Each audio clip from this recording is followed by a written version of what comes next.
I think, like, I agree with everything that Jamie said. I would also say just, be true to who you are, be authentic. I think that's one of the main ones. I think nowadays it's easy to try and follow trends. It's such a big thing now, but I think if you're kind of authentic and you sing about or talk about things that are happening to you, the chances are there's a lot of other people out there in the world that are going through the same things. And that's where you're going to gain long-term fans and appreciation for your music is, just being completely transparent, open, authentic, play that long game.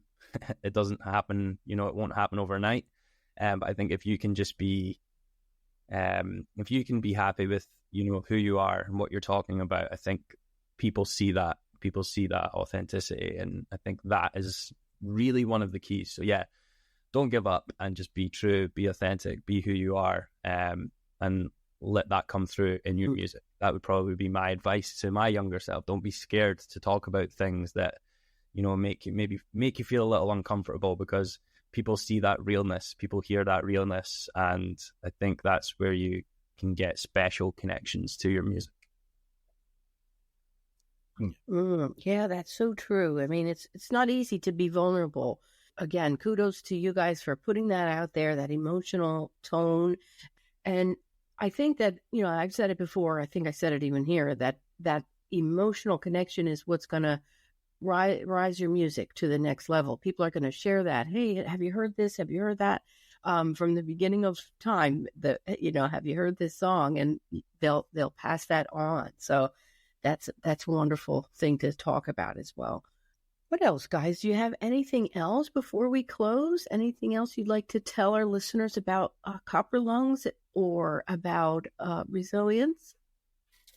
I think I'm quite happy with kind of what we've covered. I think if we can just continue to follow all these points that we've raised today, be true, be authentic. Hopefully that comes across in our music, and hopefully people can really relate to that and hopefully they can take something from it other than that's just a good song. I think that's what we want Copper Lungs to be, especially now as we're older, rather than just let's just write music. It's like, no, let's try and create something here that is going to positively affect other people when they listen to our music. So I think that's, just to retouch on that, I think that's pretty much all I would really say. I don't know if Jamie's got anything else that he wants to add.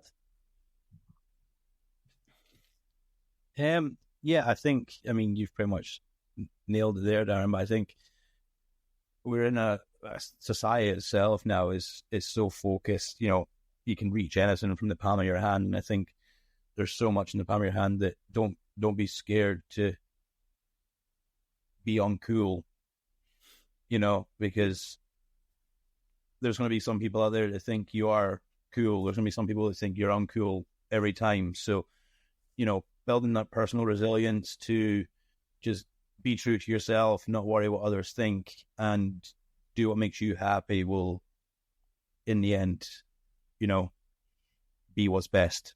Because there's always going to be someone out there with a negative comment. There's always going to be someone out there who's willing to put you down. So, haters will hate. So, bye. Yeah, that's right. Haters beware. Well, and I have to bring this up. You touched on such a good point. I put a book out there, a self-help book, a year ago, and it's called Emotional Strength Explained. And it's helped people who want to make that next step or make a change in their life, and it helps them to be stronger emotionally. After using it for 30 days, they're able to, become stronger and get to that next step or next goal, right? So if there's a musician out there and you're not sure what the next step is, if you've had failed band relationships and you crashed and burned, you want to step into something new and you're not sure what to do, pick up my book. It can help you with that. And as well for younger kids, I have a book that my daughter and I put out. It's called Fun Book, kids ages 5 to 7. And it's like a diary, but more fun. And caregivers can work with them, as some of them, won't be able to read yet, but it gives them an opportunity to learn about their behaviors, learn what it is to be a better friend, and help them to understand how to deal with emotional responses to help with behavior and things. So this is a big passion of mine.